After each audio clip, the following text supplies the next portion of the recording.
Right, you lot. Really? Did you miss me? No, in reality you probably missed me about as much as Johnny Depp misses Amber Heard. But anyway, what a mental few weeks. I mean, I've been gone 3 weeks and it's all bloody kicked off, I tell you. If I were to sum up the past few weeks in one word, it'd be the word baffling. Absolutely mental, apart from one story. We'll get to the blonde twat in a minute. And like that, he's gone. The news these past few weeks have never failed to surprise me at how ridiculous this world has become. I mean, to start it off, this was a week that saw me stood less than a metre in front of the sister of Prince Andrew. That was totally wicked! You know that guy whose favourite reality shows, The Voice Kids? How original. I was stood in front of her and I couldn't help but think the whole time. First of all, I was thinking how lucky Anne was that she wasn't born in Norwich. But that's Norwich for you.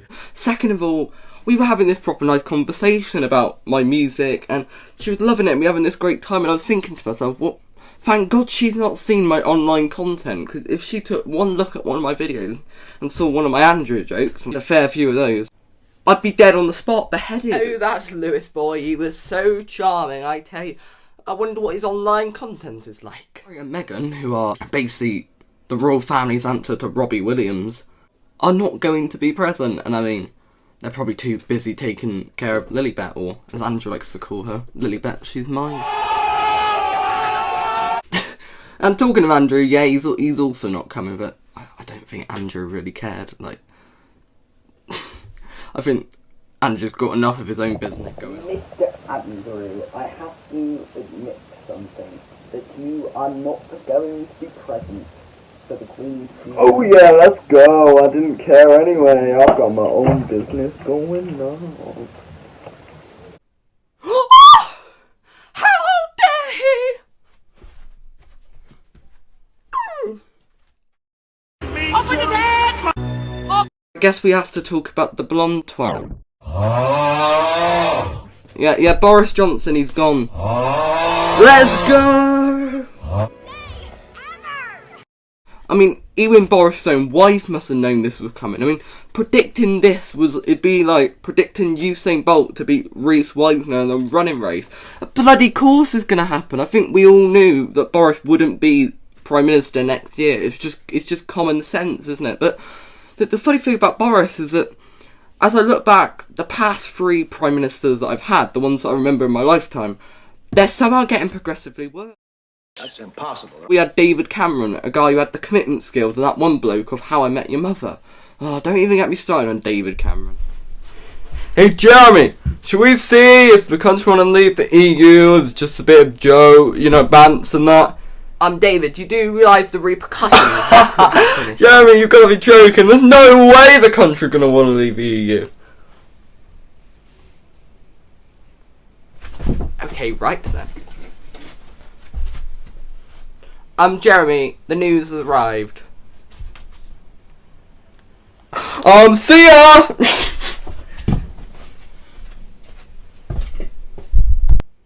No, wait, cut back! And then we had Theresa May, a woman who handled the Brexit epidemic about as well as Trump handled the COVID pandemic. It was a bloody shambles. But then, somehow, after Theresa May, I thought, okay, Boris is going to come in and it's still Boris Johnson. I mean, just look at it.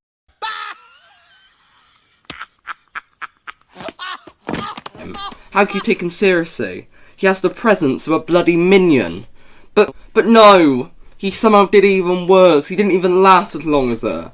How is that possible? And I fear who could be next, because they're saying there's going to be a whole new shake-up and a whole new wave of government, but it's just going to be the same old crap, isn't it? So I do feel for whoever's going to be the next Prime Minister of this country, because I just already know that they're going to be dreadful. Because it's just the way that life's going. Somehow David Cameron was the best one we've had in the last 3. Anyway, escaping politics now, let's talk about something whimsical, something lovely. Winnie the Pooh. Except no, because for some reason I've read that they're making a horror movie based off Winnie the Pooh. What is that? What the fuck is that?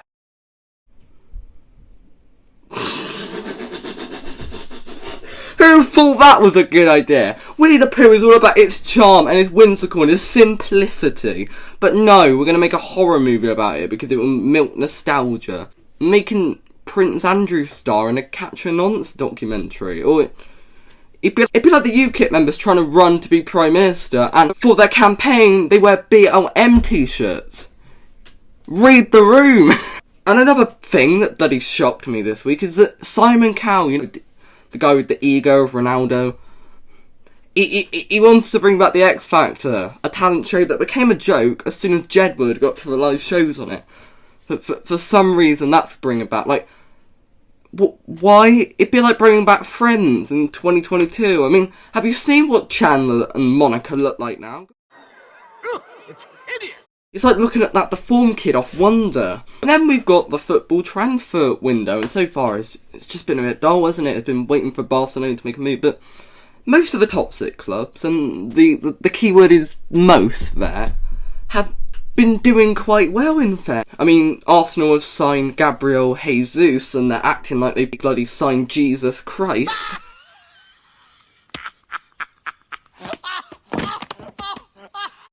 Man City would rather play without a striker than put that guy in the team. He can't be that good.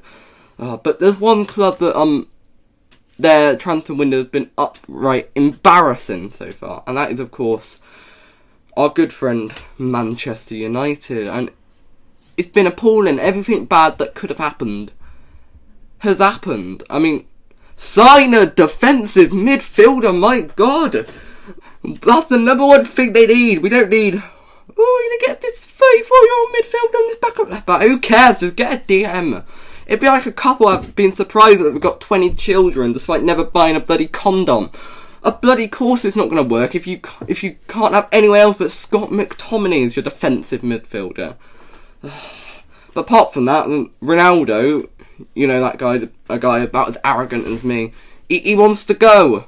Eddie Murphy should be coming to America, really, but no. You actually think that joke was funny? That wasn't. Nobody is laughing. Because the club has got the ambition of Preston North End, he's decided that, because clearly this club, these owners are useless at actually getting in what we need, and instead we'll just sign a flashy 37-year-old. I mean, how can anyone take them seriously when they've got Harry Maguire at centre-back? By the way, he was linked to Barcelona this transfer window. How? It'd be like someone listening to Waves and giving me the lead role in Phantom of the Opera. It just doesn't make sense. He's a guy who spends every Saturday waddling on the pitch like bloody Pingu, showing the defensive skills. Somehow he's probably still going to be in that centre-back partnership with Rafael Varane. Oh God, it's just been a shambles for them. And they can't even get their main target in De Jong because Chelsea look like they're going to nick him. It's just been an embarrassment. So for all this madness, I think what we need to do for this week, originally I was going to do a video on Uri Geller, but I think that's one step too far for these lot. Like, you need a break after the madness of our Prime Minister, Prince Andrew, Harry Maguire, like all this stuff. So what I want to talk about is I want to do a positive video this week, because a trend on this channel is, because it's the winning formula. I mean, it's like The Simpsons. If it's not broken, don't fix it. Just recycle the same plot lines until it's so tiresome. That's all my content is. I recycle the same jokes because they worked once. I recycle the same ideas, the same formulas, the same sound effects, and people still watch it. But I want to talk about a real legend in this world. A true specimen of an individual. The absolute legend that is Ruairí McSorley. I know you'd probably rather watch Danny DeVito take a bath than listen to me talk about Ruairí McSorley, but I've got good reason why I'm talking about Ruairí McSorley, because this year has been a year of mental things. Scandals, wars, lying, people's careers going out the window, cancel culture, people dying. It's been terrible. Terrible. Absolutely terrible this year. So what I thought I'd do is I'd talk about someone who really amplifies the joy of being a human being. A guy who is so legendary that we should be honouring him in a time of depression, in a time of financial crisis, in a time where the biggest issue is how are we going to bloody get the fuel for our car. We should honour the legend that is Ruairí McSorley.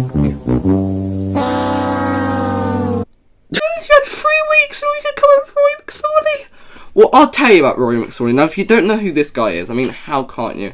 He was an Irish kid who had, quite the old-fashioned twang of an accent, who one day was going off to school in the snow.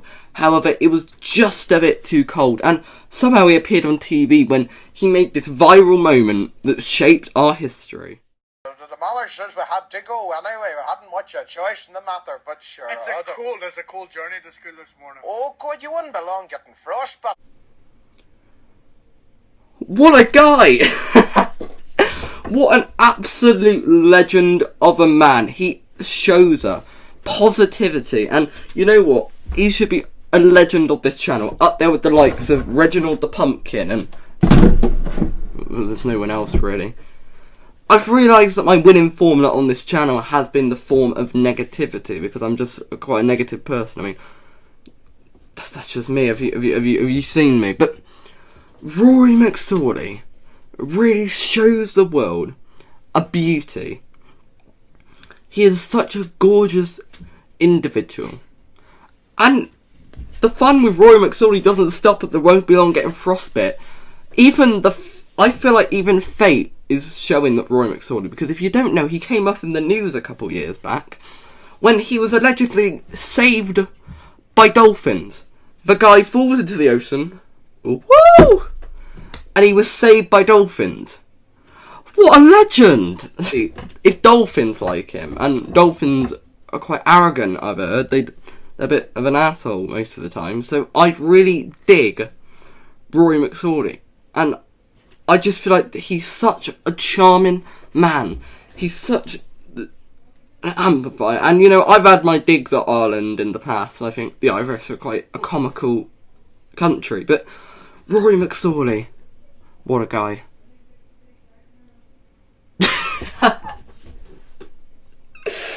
Oh, if I dragged this out into 3 minutes, my god, you could tell I'm out of ideas. But no, I thought, since it's been 3 weeks this week, I'd just kind of do a bit of a catch-up video, but I can't just really call it the last week's been mental, and I've got to have a bit of a tagline, so I thought, why not just shove on a bit about Ruairí McSorley at the end? He's quite the specimen, isn't he? So, yeah, Ruairí McSorley! Next week is not going to be Find Your Way. You may be thinking, oh, Lewis, you said every other week it'd be so... But no, because next week, well actually, on Friday, was the 5-year anniversary of Lewis Epic Content Mature and Honesty. I've been on this platform for 5 years, and I've not even got 1,000 subs yet. That's quite tragic, isn't it? But yeah, so I'm gonna have to pull something out of my sleeve for that next week. I don't know what I'm doing next. I might have to get a moment to do so. But yeah, see you next week. Bye.